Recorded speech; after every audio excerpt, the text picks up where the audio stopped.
और असंख्य ब्रह्मांड में जितने भी प्राणी हैं, ये सभी कबीर परमात्मा के बच्चे हैं। वो सबका जनक है, वो हम सबका हमदर्द है। हमारे दुखों को वही सुन सकता है और वही निवारण करने योग्य है। अन्य कोई सक्षम भी नहीं है। हम चाहे किसी के सामने अपनी एप्लीकेशन, अपनी अरदास लगाए बैठे रहें, जो काम मुख्यमंत्री सत्र का हो और हम अरदास लगाते हैं पटवारी के सामने, तो हमारे जैसा मूर्ख नहीं, जो सारी उम्र लगाए बैठे रहे वहां दरखास्त, वो कुछ नहीं कर पाएगा। तो जिन भगवानों की, जिन देवी देवताओं की हम पूजा किया करते थे, जिनसे हम अपने सुख की डिमांड किया करते थे, वो सुख दे ही नहीं सकते। ये तो कबीर परमेश्वर जो सर्वशक्तिमान है, सर्वसक्षम है, जो हमारे मस्तिष्क के अंकों को भी बदल देता है, केवल उसी परमात्मा के सतर का काम था। हमारे को आज तक उस परमात्मा का ही ज्ञान नहीं हुआ कि वो परमात्मा कौन है। आत्मा जिस दिन से भगवान से बिछड़ी थी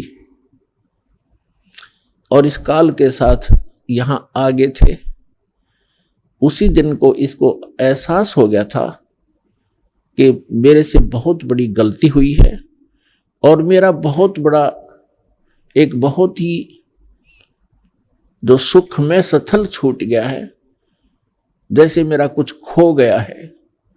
इसने हमारे को इस त्रिगुणमयी माया के द्वारा सबको मदहोश कर दिया। सबसे पहले इस काल ने 3 पुत्र उत्पन्न किए दुर्गा के संयोग से। दुर्गा इस काल भगवान की पत्नी है, हम जिसके लोक में रह रहे हैं। 21 ब्रह्मांड का ये प्रभु है, स्वामी है, ये इतना गॉड और रब है। तो इसने हमारे को यहां फंसाए रखने के लिए सबसे पहले यह भांग तैयार करी, रजगुण युक्त किया अपने बड़े पुत्र ब्रह्मा जी को और सतगुण युक्त किया अपने मंझले पुत्र, बिचले पुत्र विष्णु जी को, और सबसे तीसरे नंबर के अपने पुत्र शंकर को, शंकर जी को इसने तमोगुण युक्त कर दिया। अब ना इन ब्रह्मा विष्णु महेश के बस की बात है। जैसे मिर्च है, अब मिर्च बना दी, अब मिर्च का क्या दोष है, उसमें वो गुण ही ऐसा है। तो मिर्च के बस की बात नहीं कि उस मिर्च अपने गुण को स्वयं समाप्त कर सके। इसी प्रकार ये तीनों देवता भले ही अपने लोकों में रहते हैं, ऊपर के ऊपर अपनी इनकी तीनों की अलग से राजधानियां हैं, वहां से बैठकर ये 3 लोक के प्राणियों को, पृथ्वी लोक, ऊपर स्वर्ग लोक और नीचे पाताल लोक के, इन तीनों लोकों के प्राणियों को ये प्रभावित कर रहे हैं। ये इनके इंचार्ज बना रखे हैं। ये 3 मंत्री समझो, एक एक विभाग के, रजोगुण विभाग के ब्रह्मा जी, सतोगुण विभाग के विष्णु जी और तमोगुण विभाग के ये शंकर जी। अब जैसे रसोई के अंदर मिर्चों का छौंक लगाया जाता है,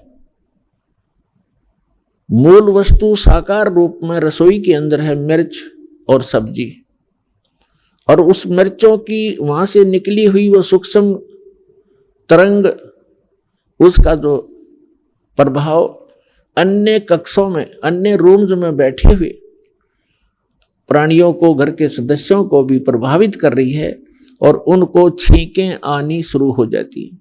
तो उन व्यक्तियों की बस की बात नहीं कि वे छींकों को रोक सकें। तो पुण्यात्माओं, आप और हमको, इंक्लूडिंग ब्रह्मा विष्णु महेश जी को, इस काल भगवान ने हमारे को विवश करके यहां रखा हुआ है। ब्रह्मा विष्णु महेश जी के शरीरों से वो किरण निकलती हैं, वो तरंगे निकलती हैं, और हम 3 लोक के प्राणियों को वो छींकें आ रही हैं। कौन कौन सी छींकें हैं? काम, क्रोध, मोह, लोभ, अहंकार की। और इनको रोकना आपके बस की बात नहीं है। इसका विकल्प बताया परमात्मा ने, एक अल्टरनेट बताया।